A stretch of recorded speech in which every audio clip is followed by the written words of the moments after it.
Lord, praise the Lord. कैसे हैं आप सब लोग? आशा करते हैं, उम्मीद करते हैं कि आप लोग बहुत खुश होंगे, आनंदित होंगे और इन अध्यायों को, इन चैप्टरों को सीख कर आप अपने जीवन में विजय जीवन जी रहे होंगे। सो हम परमेश्वर का धन्यवाद करते हैं। और आज जो मैं आपसे बात करना चाहता हूं वो ये है कि आप मसीह यीशु में कौन है, इस बात को आपको समझना है। आपकी ट्रू आइडेंटिटी क्या है, आपकी पहचान क्या है मसीह में, इस बात को आपको जानना जरूरी है। क्यों जरूरी है?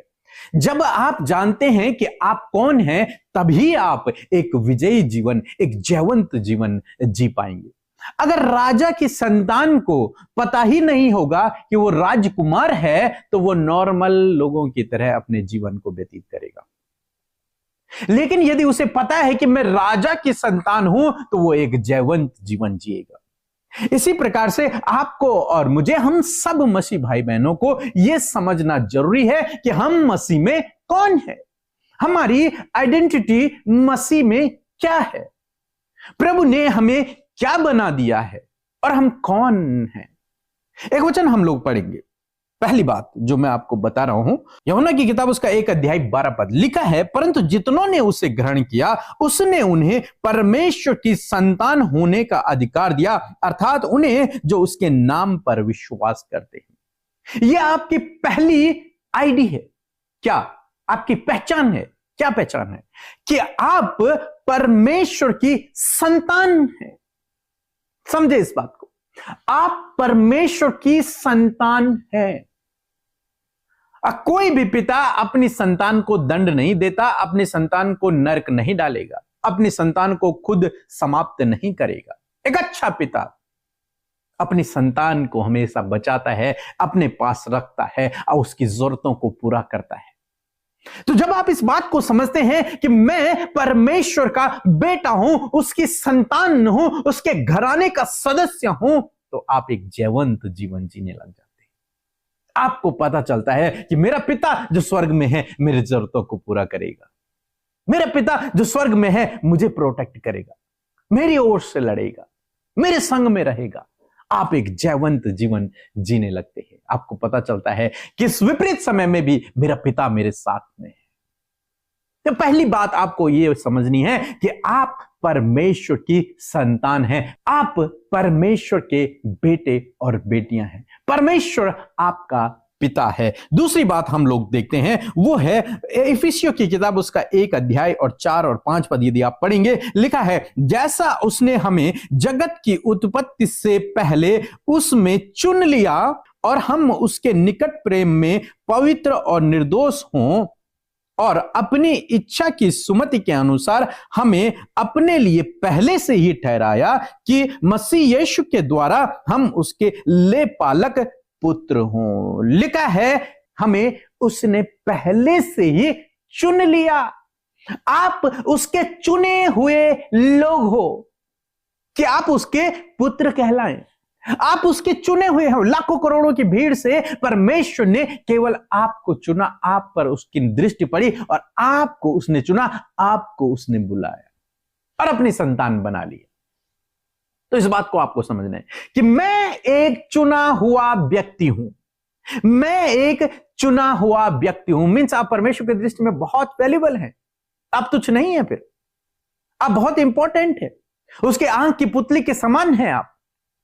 आप उसकी संतान हैं, उसने आपको चुना है, आप उसके चुने हुए व्यक्ति हैं, पुत्र हैं। लिखा है, तीसरी बात हम लोग पढ़ेंगे, लिखा है 2 कुरिन्थियों की किताब उसका 5 अध्याय 21 पद, लिखा है कि जो पाप से अज्ञात था उसी को उसने हमारे लिए पाप ठहराया कि हम उसमें होकर परमेश्वर की धार्मिकता बन जाएं।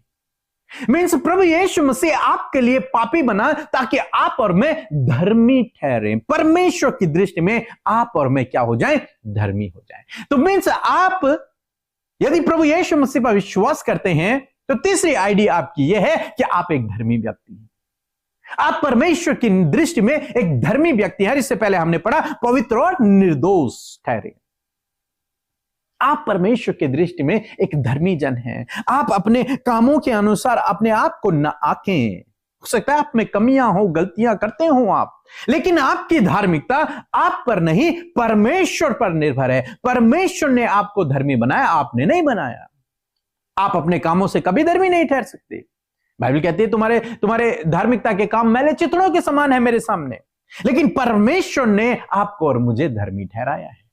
हमने नहीं, उसने हमें धर्मी ठहराया। तो तीसरी बात आपको समझना है कि आप परमेश्वर की दृष्टि में एक धर्मी जन हैं। अब लोग चाहे आपको पापी कहें, लोग चाहे आपको तुच्छ समझे, कुछ भी कहें, लेकिन परमेश्वर की दृष्टि में आप उसके बेटे बेटियां हैं। परमेश्वर की दृष्टि में आप उसके पवित्र जन हैं, आप उसके धर्मी जन हैं, आप उसके चुने हुए लोग हैं। एक पद हम और पढ़ेंगे, रोमियो की किताब उसका 8 अध्याय 37 पद लिखा है, परंतु इन सब बातों में हम उसके द्वारा जिसने हमसे प्रेम किया जयवंत से भी बढ़कर। क्या है हम? चौथी बात कि हम जयवंत से भी बढ़कर हैं। 31 डेज ऑफ विक्ट्री, जयवंत जीवन के 31 कुंजियां, जयवंत जीवन जीने की 31 कुंजियां लिखा है। हम जयवंत से भी बढ़कर हैं। आप एक विजयी व्यक्ति हैं। आप विजय होने के लिए बनाए गए हैं। आप एक विजेता हैं, आप एक सूरवीर हैं। परमेश्वर कहता है कि तुम जयवंत से भी बढ़कर हो। हमारा परमेश्वर स्वयं जयवंत से बढ़कर है और उसके बच्चे भी जयवंत से भी बढ़कर हैं। तो इन बातों को आपको समझना है कि आप कौन है परमेश्वर की दृष्टि में। जब आप इन बातों को समझते हैं तब आप एक जयवंत जीवन जीते हैं। आप एक हारा हुआ नहीं बल्कि जयवंत जीवन जीते हैं, क्योंकि आपको अपनी आइडेंटिटी पता है। इसे आगे हम शाम की प्रार्थना में देखेंगे। तो फिलहाल आप इतना समझें कि आप परमेश्वर की दृष्टि में कौन हैं। आप परमेश्वर की दृष्टि में उसके बेटे बेटियां हैं।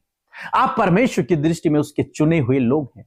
आप परमेश्वर की दृष्टि में धर्मी, पवित्र, निर्दोष लोग हैं। आप परमेश्वर की दृष्टि में एक जयवंत व्यक्ति हैं। आपने प्रभु यीशु मसीह के साथ उस मृत्यु पर जय को प्राप्त कर लिया है। आप हारे हुए नहीं हैं, आप विजयी लोग हैं। उस दुष्ट पर आपने जय पाई है। सो प्रभु आपको इस वचन के द्वारा बहुतायत से आशीष दे। आमीन। जय मसीह की। मैं कलकत्ता से बोल रही हूँ। मेरा नाम शोभा है। मेरे सीने में, कानों में, घुटने में बहुत तकलीफ था। घुटने में दर्द होता था, चलने फिरने में तकलीफ होता था, कानों में सुनाई नहीं देता था और सीना में बहुत दर्द था। मैं परमेश्वर का धन्यवाद देती हूँ। अमृता सिस्टर ने जब प्रार्थना किया, जिनके शरीर में तकलीफ है, बीमारी है, वो अपने जगह पे हाथ दो। मैंने उस जगह में हाथ दिए। सिस्टर अमृता सिस्टर ने प्रार्थना किए, परमेश्वर ने हमें चंगाई दिया। इसलिए हम परमेश्वर को बहुत बहुत धन्यवाद देती हूँ और अमृता सिस्टर, पीके ब्रदर और उनके पूरे टीम को मैं धन्यवाद देती हूँ। जय मसीह। आप सबको जय मसीह की। परमेश्वर का धन्यवाद देते हैं सुंदर सी सुबह के लिए, और मैं आशा करती हूँ कि आप सब ने प्रभु के वचन से सामर्थ पाई है। ये समय होगा कि हम प्रार्थना की ओर जाएंगे और आप भी मेरे साथ मिलकर प्रार्थना करें। प्रभु यीशु मसीह आपके जीवन में कार्य करेंगे। जैसे कि हम इन 31 डेज ऑफ विक्ट्री में चल रहे हैं, मैं आशा करती हूँ कि आप अपने पर्सनल लाइफ में भी उस विक्ट्री को देख रहे होंगे। आइए मिलकर प्रार्थना करें। धन्यवाद धन्यवाद धन्यवाद करते हैं स्वर्ग में विराजमान अति पवित्र महान सामर्थ्य पिता। हम आपका आदर और सम्मान और आपकी तारीफ करते हैं यीशु। आपका धन्यवाद देते हैं क्योंकि आप इसके योग्य हैं पिता।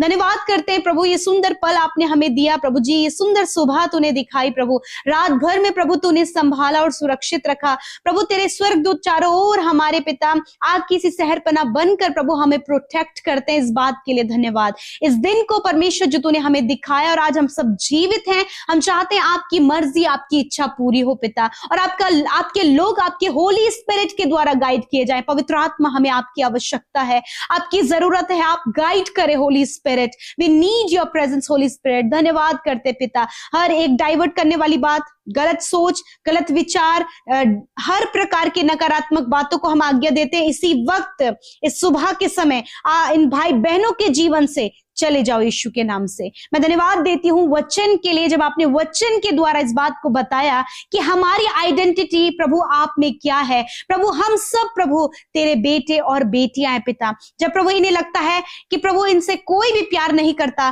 परंतु धन्यवादी है कि प्रभु तू इनसे प्यार करता है। तूने इन्हें अपना बेटा और बेटी बनाया है, जब इनका कोई भी संभालने वाला, कोई भी देखभाल करने वाला नहीं है, परंतु इस समय प्रभु ये वचन इन्हें मोटिवेट करने पाए कि ये भाई, ये बहन, हर एक जन प्रभु आपका बेटा और बेटी है। Thank you father, we all are your son and daughter lord. धन्यवाद करते प्यारे परमेश्वर, मैं धन्यवाद करती हूँ कि तूने हमें चुना है परमेश्वर पिता। Yes my lord, we all are your chosen person. मैं धन्यवाद करती हूँ कि हम तेरे बुलाए हुए और चुने हुए लोग हैं प्रभु। ये हमारे जीवनों के लिए आनंद की बात है पिता, जिन्हें पिता इन्हें लगता है परमेश्वर कि ये आज गिल्ट भावना में है, गलतियों में है, पाप में, अंधकार में है, परंतु पिता धन्यवाद करते कि तूने प्रभु इन्हें बुलाया है ताकि तू अपने राज्य में इन्हें प्रवेश कराए। और मैं धन्यवाद करती हूँ हर प्रकार का गिल्ट, हर प्रकार की निराशा और परेशानी इसी वक्त इनके जीवन से चली जाए। मैं धन्यवाद करती हूँ कि हम तेरे धर्मी जन है परमेश्वर। प्रभु हमारी धार्मिकता हमारे कामों के द्वारा नहीं, परंतु हमारी धार्मिकता प्रभु यीशु मसीह तुझ पर विश्वास करने के द्वारा है। और मैं धन्यवाद करती हूँ कि प्रभु आपने इन भाई बहनों को आप पर विश्वास करने के द्वारा धर्मी ठहराया। प्रभु they all peoples are your righteous person father. मैं धन्यवाद करती हूँ कि ये सब लोग पिता तेरे धर्मी जन हैं और आपने इन्हें ये आइडेंटिटी दी है पिता, ये इनकी पहचान तुझ में है परमेश्वर पिता, कि हर एक ये जन प्रभु, ये भाई बहन, ये बच्चे, ये नौजवान प्रभु, ये तेरे धर्मी जन है जिन्हें तूने बुलाया है और जिन्हें तूने अपना बेटा बेटी बनाया है प्रभु। मैं धन्यवाद करती हूँ प्यारे परमेश्वर पिता, मैं धन्यवाद करती हूँ पिता। आज प्रभु जितने भी लोग पिता अपनी आइडेंटिटी को जाने हैं पिता, अपनी पहचान को जाने हैं, यूं ही प्रभु वो आनंद में प्रभु जी तेरे नाम का धन्यवाद दे सके, क्योंकि ये पल तूने दिया है, तूने इनके जीवन में अद्भुत किया है प्रभु। मैं धन्यवाद करती हूँ। आज जितने भी लोग परेशानी में है प्रभु, यीशु मसीह नासरी के नाम से आज की सुबह में उनकी परेशानियों को, उनकी मुश्किलों को, उनकी विपत्तियों को, उनकी रुकावटों को आज्ञा देते हैं, जाओ इनके जीवन को छोड़कर। इस समय प्रभु जो कर्ज है, जो फाइनेंशियल प्रॉब्लम, ये जॉबलेस है, कोई भी रोजगार का साधन नहीं है, इसी वक्त इन सारी प्रॉब्लम्स को हम जाने की आज्ञा देते हैं। यीशु के नाम से आप इन्हें कर्ज मुक्त करें पिता, इनके पास भरपूरी बहुतायत हो और ये प्रभु जी इनके पास प्रभु जी समृद्धि आए पिता यीशु के नाम से। प्रभु जब इनके काम नहीं बन पा रहे, यीशु के नाम से आज के दिन में इनके काम बनने पाए प्रभु। प्रॉपर्टी से रिलेटेड, जमीन से रिलेटेड प्रभु जो भी कार्य है यीशु के नाम से वो बने। और पिता जो भी काम प्रभु जी इनकी फाइल, पेपर प्रोसेस प्रभु जी जो पेंडिंग है प्रभु, यीशु नासरी के नाम से वो कार्य पूरा होने पाए in the name of Jesus. मैं प्रार्थना करती हूँ इस समय जितने भी लोग बीमार हैं, यीशु के नाम से हम इनकी दुर्बलताओं को, इनकी बीमारियों को, इनके दर्द को आज्ञा देते हैं, जाओ इनके शरीर को छोड़कर। इनके कैंसर को आज्ञा देते हैं, जाओ इसी वक्त। ट्यूमर को आज्ञा देते हैं, जाओ यीशु के नाम से। पैरालाइज को आज्ञा देते हैं, पाइल्स की बीमारी को आज्ञा देते हैं, हार्ट की, किडनी, लिवर, स्टमक प्रॉब्लम को यीशु के नाम से आज्ञा देते हैं, जाओ इसी वक्त। इनके इंटरनल ऑर्गन्स चंगे हो जाएं, इनकी आंखें चंगी हो जाएं, इनके काम चंगे हो जाएं, यीशु के नाम से हम आज्ञा देते हैं। सर के बालों से लेकर पैर के नाखूनों तक इसी वक्त ये भाई बहन, बच्चे, बुजुर्ग यीशु के नाम से चंगे हो, यीशु के नाम से। धन्यवाद करते हैं, आपने छुआ और चंगा किया। आज की सुंदर सुबह में, आज के दिन में प्रभु हर एक धोखे से, हर एक फ्रॉड से, हर एक स्कैम से, हर एक जाल से, हर एक ट्रैप से इन्हें, इन भाई बहनों को, इनके बच्चों को, नौजवान यूथ को पिता आप हर प्रकार के स्कैम से बचाएं परमेश्वर। और प्रभु विशेषकर ये सारे नौजवान बच्चे तेरी शिक्षा में पाले जाएं, ये तेरी शिक्षा में बढ़ते जाएं, ये अपने जवानी के दिनों में प्रभु तुझे अपने जीवन का हिस्सा बनाने पाए प्रभु। धन्यवाद। यदि आज कोई गलत रास्ते में है प्रभु, एडिक्शन में पिता, बहुत बुरी लतों में ये फंसे, यीशु के नाम से बुरी लतों को हम आज्ञा देते हैं, इनके जीवन से जाओ यीशु के नाम से। इसी वक्त प्रभु यीशु के नाम से ये भाई बहन आजाद हो इन अंधकार की बातों से। धन्यवाद करते पिता, इनकी सोच समझ, इनकी कल्पनाओं से परे प्रभु आप इनके जीवन में करें। आपके पास इनके लिए बेस्ट फ्यूचर है, आपके पास इनके लिए बेस्ट प्रेजेंट है। जब लोगों ने इन्हें छोड़ दिया, तूने कहा मैं तुझे कभी नहीं छोड़ूंगा, कभी नहीं त्यागूंगा। धन्यवाद पिता, आज की सुंदर सुबह में हमारी प्रार्थनाओं को सुना। आज आप आने जाने में अपने लोगों की रक्षा, हिफाजत करें, इनके हाथ के कामों पर आशीष दे और प्रभु विशेषकर प्रभु इन्हें ऊंचाइयों पर पहुंचाएं पिता। धन्यवाद, आपने प्रार्थना हमारी सुनी और उत्तर हाँ आमीन में दिया, इस बात के लिए धन्यवाद। यीशु के नाम से मांगते हैं, आमीन, आमीन और आमीन।